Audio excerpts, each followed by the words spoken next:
Well, I guess I'll start there, Tom. Okay, so leaving aside the optics of the announcement, which again, just to stress, if you've not looked this up yet, just like Google Rishi Sunak reign.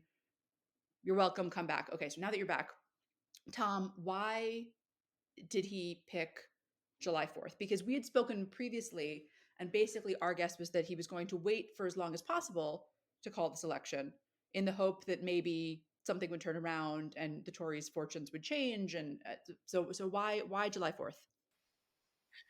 Yeah, I mean, I was. Other than jealousy of our Independence Day.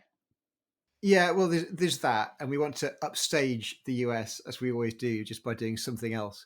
But the conventional wisdom was very much autumn, and it could be October, it could be November, but we weren't quite sure. And although there were reasons against it, the biggest reasons against it were actually to have a May election to coincide with the local elections, which happened a bit less than a month ago. And obviously, that ship sailed. That didn't happen, and people were basically solidly expecting, okay, fine, we all get our summer holidays. Rishi Sunak even said it's fine to book your summer holidays, which was not a brilliant thing to say in the circumstances.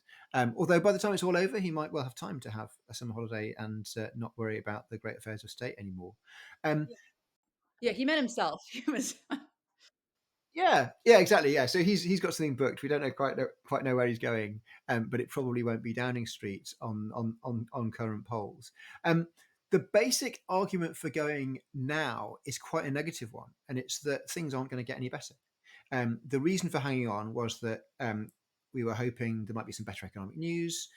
Inflation's come down a bit. There might be an interest rate cut. People's mortgages might get a bit cheaper. Cost of living, if it doesn't go down, it might at least not rise significantly.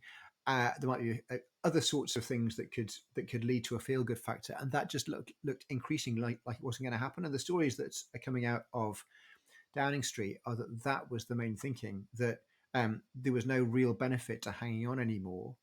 So they might as well do it. And also, they got one of the few cards a prime minister has, or rather, the Prime Minister holds lots of cards, but one card that the Prime Minister always holds in the UK system is they get to choose the date of the election and potentially take people by surprise. And this did genuinely take people by surprise. No one was expecting it. When the rumours started last week, premium subscribers would have heard me pop up for a premium bit at the end of last week, by the way, where I talked about something else, but mentioned that there was this febrile speculation in Westminster that there was going to be an election called. And I can't remember whether I actually said on the podcast or not that I thought it was all a load of nonsense and it wasn't going to happen. But certainly, I did think it seemed unlikely, even a couple of hours before it happened. But it did happen. So there he. Can I just say, like, if you go to, let's say, if you go to like a really posh restaurant and they're like, actually, we just have paper wrapped sandwiches for you to eat, like, that is a surprise, but it's not necessarily a good surprise. You know what I mean? Like, I understand what you're saying, where the one sort of trick he had left up his sleeve was to surprise voters on the date. But okay, right? Like, what? Yeah, Yeah, and it's 6 weeks away. So even though I and everyone else, or almost everyone else, was surprised, we've now got over it, right? And there's still 5 weeks to go till the vote, so it'll be all right. And to be honest, the people who seemed most taken by surprise were the Tories.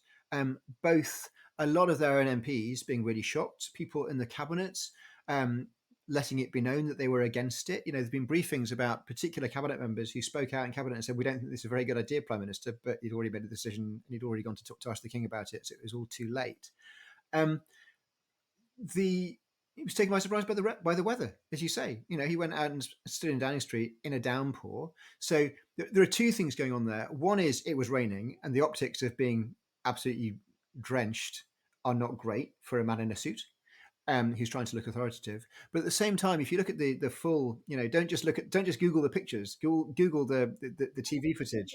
Watch the footage, because his voice is being drowned out by the noise of a song which overseas listeners may or may not know as the anthem of the Labour 1997 landslide. Things Can Only Get Better by Dee Ream.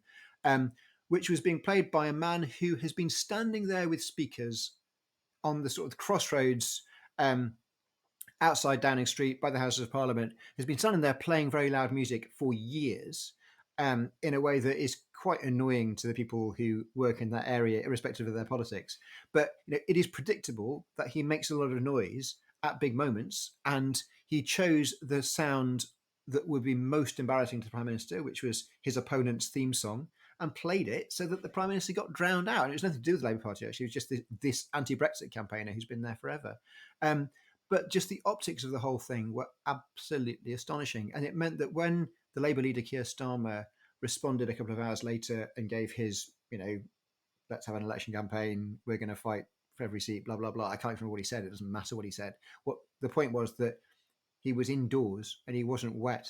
And so he passed that basic bar of, do you and your office know what to do when it's raining? And he did.